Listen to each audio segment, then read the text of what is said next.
Welcome to our channel. Today we how to log into MyStateMLS for real estate investment tracking. Easy tutorial step by step clearly. Open your web browser. In the address bar, type in the website URL for MyStateMLS. Press the enter key on your keyboard. Once the page loads, look for the login button located in the upper right corner.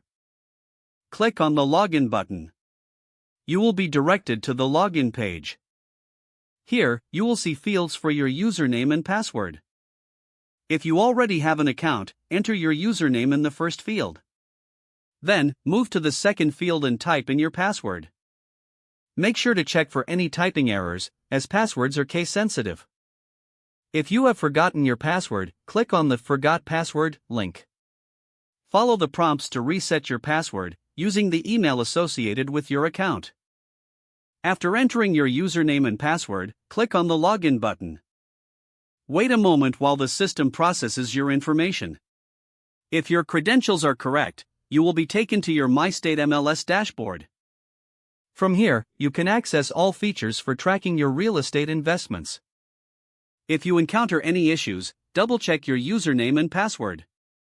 If problems persist, consider reaching out to customer support for assistance.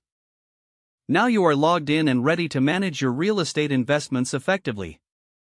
If the page does not load, refresh the browser or try again in a private or incognito window. Make sure you are using the correct email address, then retype it carefully to avoid small typos. If your password is not accepted, use the reset option and create a new strong password you can remember. Check your spam folder for verification or security emails, then complete any requested confirmation steps.